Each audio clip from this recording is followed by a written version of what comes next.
Hola, ¿qué tal? Es un gusto enorme estar con ustedes. Soy Alejandro Estivilla, el embajador de México en Etiopía, y estoy con Iván Uriel, el escritor que ha dedicado vida, tiempo, energía a conocer literatura africana, relacionarla con México y encontrar toda una serie de vasos comunicantes maravillosos. Bienvenido, Iván, otra vez con nosotros. Qué gusto que estés en cierto modo aquí en Etiopía.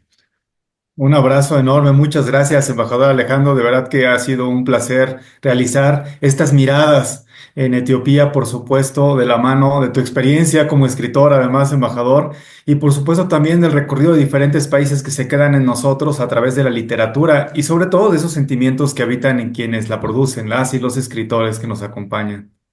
Creo que tener miradas hacia Etiopía es algo interesantísimo y han faltado. Tu mirada hacia Etiopía es clara, entonces hagamos una mirada, ahora la otra vez lo hicimos más general. Ujú. Quisiera que enfocaras pues alguna obra en particular que para ti a la hora de leerla dijiste, esto me llama la atención y se puede convertir una mirada mexicana a Etiopía. ¿Cuál te gustaría De platicarnos? todas las obras hermosas que existen sobre Etiopía, habíamos platicado sobre Masa Mengiste, esta gran escritora etíope que sin duda en este siglo se ha convertido en un referente de la literatura africana, por supuesto de la literatura etíope, y con dos de las novelas que tiene que son como un baluarte impresionante para analizar Etiopía, especialmente en los momentos de la transición en los años 70, de entre la dictadura y por supuesto el nuevo régimen que se sostuvo, la revolución en ese sentido y que también nos permite adentrarnos desde Etiopía a ese orgullo que tiene también Etiopía, tan sui generis en África, por supuesto, ante el colonialismo que había, y también nos ofrece otra novela. La primera novela me refiero, por supuesto, a Beneath the Lion's Gaze, en esta visión que tiene, esta bajo el asombro, bajo la mirada, especialmente de León, ¿no? Bajo la mirada, bajo los Claro. ojos de León.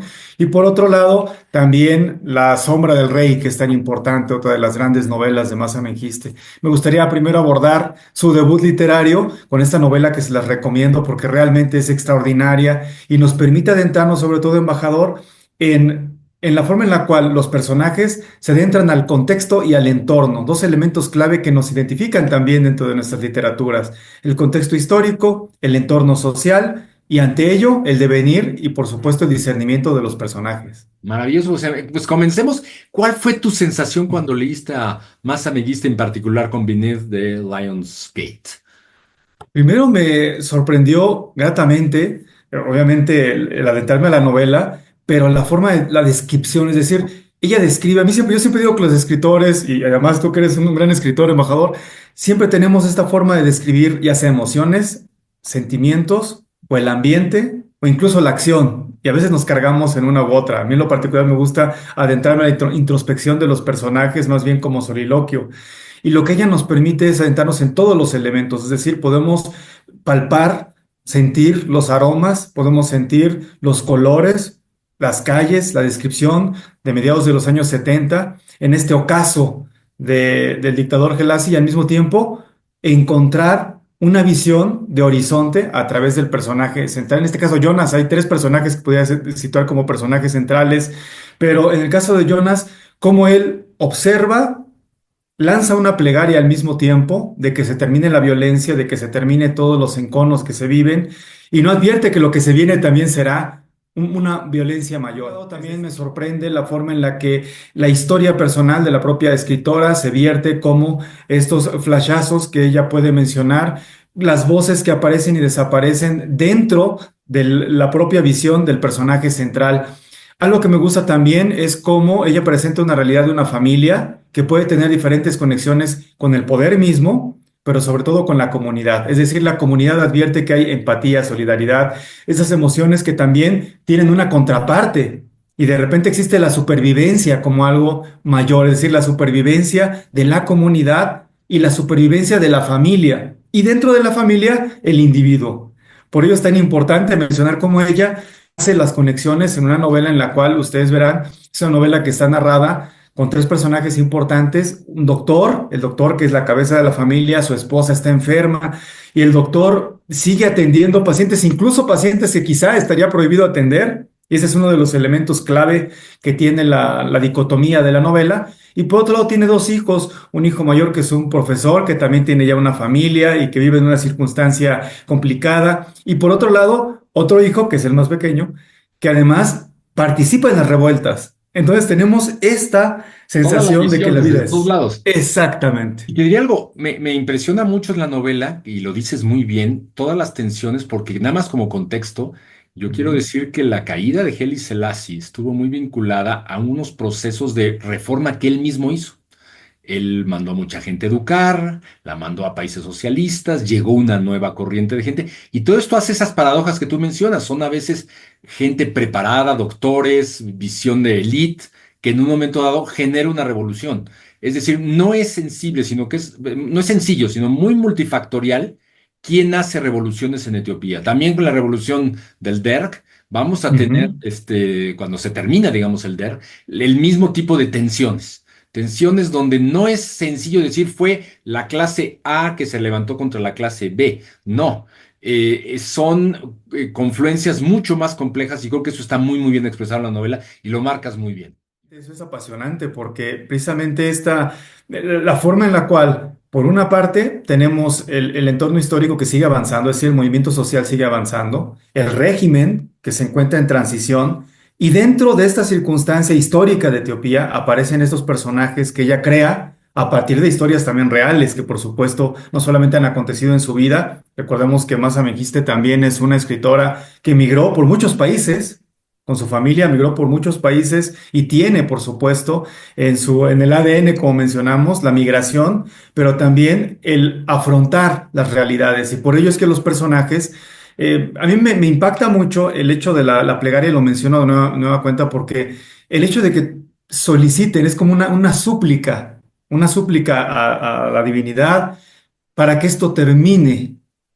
Y realmente va a terminar un régimen, pero va a iniciar otro. Es decir, es cómo afrontamos el tiempo, cómo afrontamos el devenir dentro de una familia que tiene que tiene una pluralidad no solamente de ideas, sino también de sentimientos y de sensaciones y de afrontar la familia, es decir, el que es un papá con un hijo pequeño, quien aún no ha formado una familia, y el doctor además que vive en sí mismo, salvar la vida de otros cuando su esposa está perdiendo la vida en ese ¿Cómo sentido. complementas eso con la otra novela? ¿Cómo sientes ese diálogo en la misma autora? Qué interesante pregunta, embajador, ¿verdad? Que es apasionante, porque yo leí primero la Tienes segunda. personajes femeninos que son enormes. Sí, En es ella son increíble. gente de una fuerza, y yo te diría, ahora que vivo acá, la fuerza de los personajes femeninos en una sociedad que todavía podríamos calificar machista en muchos aspectos, tiene muchos elementos donde los roles sociales están muy marcados entre hombres y mujeres. Aquí la ceremonia del café solo la pueden hacer las mujeres.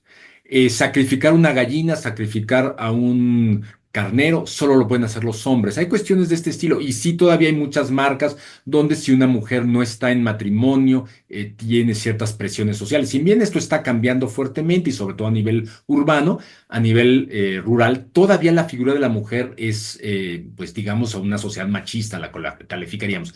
Pero en esa sociedad, la literatura nos marca, y es algo que los etíopes reconocen todo el tiempo, que sus figuras femeninas históricas, literarias, sociales, etcétera, son enormes. Nada más pensar en la esposa de Menelik II, Taitu, que fue clave para lograr el proceso de la batalla de Agua y que este país, Etiopía, sea el país africano nunca colonizado porque ganaron a los italianos.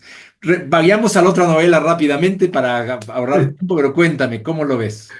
No, es que me encantó la forma en la que usted desarrolla, embajador, en la que tú planteas justo el sentimiento y el sentido de esa novela, porque es exactamente eso, ese orgullo ante la invasión italiana en los años 30, por supuesto. Llega toda la dictadura, llega Mussolini a Etiopía y se desarrolla esta trama a través de las mujeres guerreras, las mujeres soldado, esta fuerza. Es increíble porque el título es The Shadow King y realmente ese Shadow King que aparece son queen, ¿no? Son realmente las reinas desde la fuerza, la tenacidad, los personajes femeninos son extraordinarios, por supuesto también el cómo afrontan una realidad con una valor y una entereza y el orgullo, exactamente, por eso me encantó lo que mencionas, embajador, porque el orgullo etíope, que es extraordinario, no solamente de no haber sido colonizado, sino también de afrontar estos momentos tan difíciles previo a la Segunda Guerra Mundial y cuando prácticamente se desarrolló en la parte subsahariana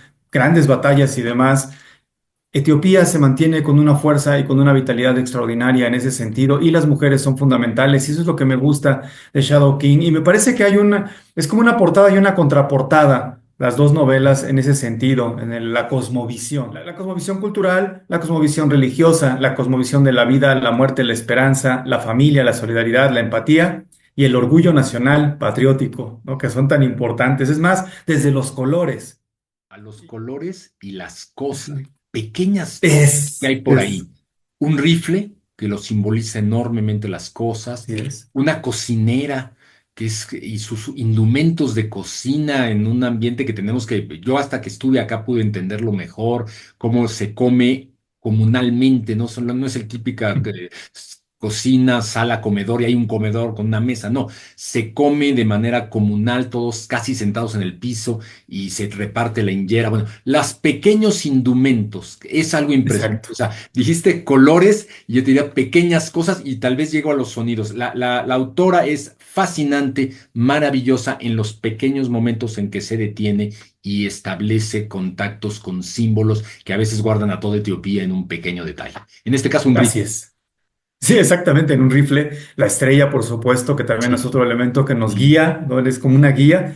Y bueno, por supuesto, los animales, el león, cabe señalar que es fundamental, ¿no? Y vital.